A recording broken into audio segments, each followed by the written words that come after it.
Há alguns anos vivi em Itabira, principalmente nasci em Itabira. Por isso sou triste, orgulhoso, de ferro. 90% de ferro nas calçadas, 80% de ferro nas almas.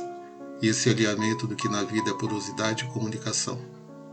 A vontade de amar, que me paralisa o trabalho, vem de Itabira, de suas noites brancas, sem mulheres e sem horizontes. E o hábito de sofrer, que tanto me diverte, é doce herança itabirana. De Itabira trouxe prendas diversas que ora te ofereço.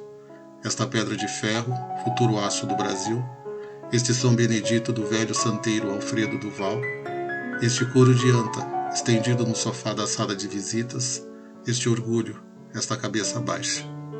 Tive ouro, tive gado, tive fazendas. Hoje sou funcionário público. Itabira é apenas uma fotografia na parede, mas como dói.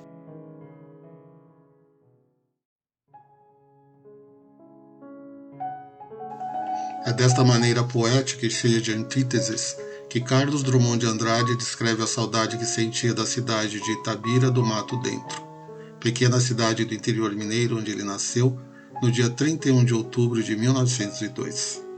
Drummond foi o nono filho do casal Carlos e Paula Andrade e Julieta Augusta Drummond de Andrade, tradicionais fazendeiros da região.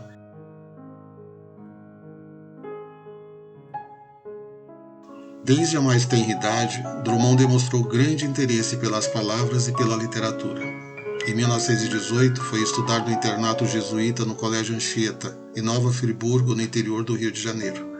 No ano seguinte, ao discutir com o professor de português, foi expulso deste colégio por insubordinação mental. Ele vai para Belo Horizonte e, a partir de 1921, começa a publicar seus primeiros trabalhos no Diário de Minas.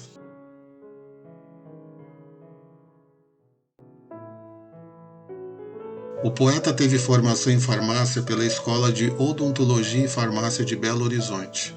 Entretanto, jamais exerceu a profissão. No ano de 1925, ele se casa com Dolores Dutra de Moraes e o casal teve 2 filhos, Carlos Flávio, que faleceu logo após o nascimento, e Maria Julieta Drummond de Andrade, nascida em 1928. Em 1930, o poeta publica seu primeiro livro intitulado Alguma Poesia.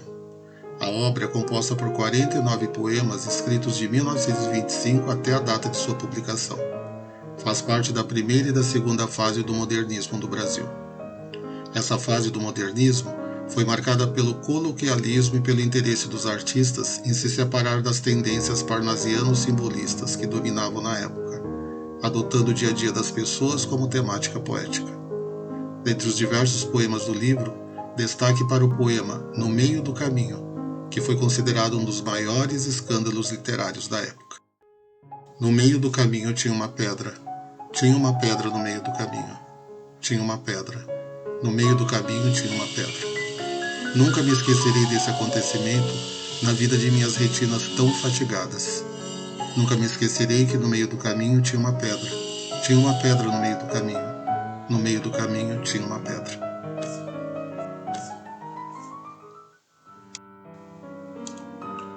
O ano de 1934 marca a mudança de Drummond para a cidade do Rio de Janeiro para assumir a chefia do Ministério da Educação e Saúde.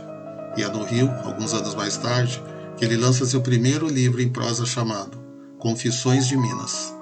Nele, o poeta fala de suas origens, das grandes correntes históricas de sua época, marcada pela transformação do Brasil rural em urbano e industrial, pela crise de 1929, pela ascensão do nazismo e comunismo, culminando na Segunda Guerra Mundial.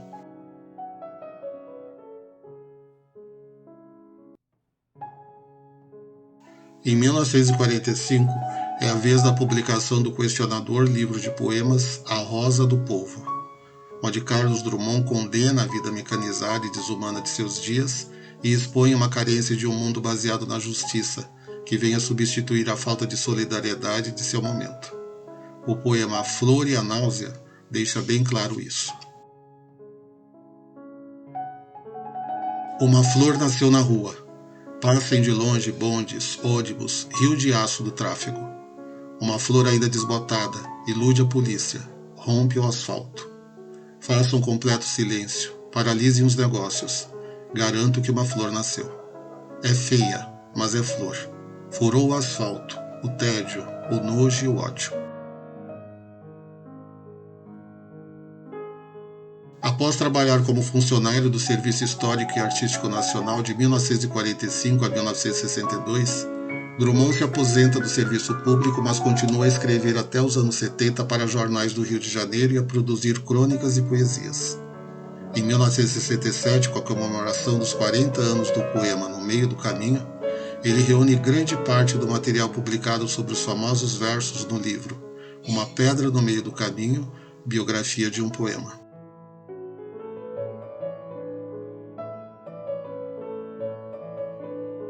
Devido à sua importância na literatura brasileira, Drummond foi homenageado em outros campos da arte, como no cinema no documentário Poeta de Sete Faces, de 2002, na TV como Ivan Fernandes, na minissérie JK, de 2006, e em esculturas como é o caso das estátuas Dois Poetas, na cidade de Porto Alegre, e também O Pensador, na praia de Copacabana, no Rio de Janeiro. Após quase um século questionando a existência humana por meio de versos e prosas, o poeta finalmente se cala.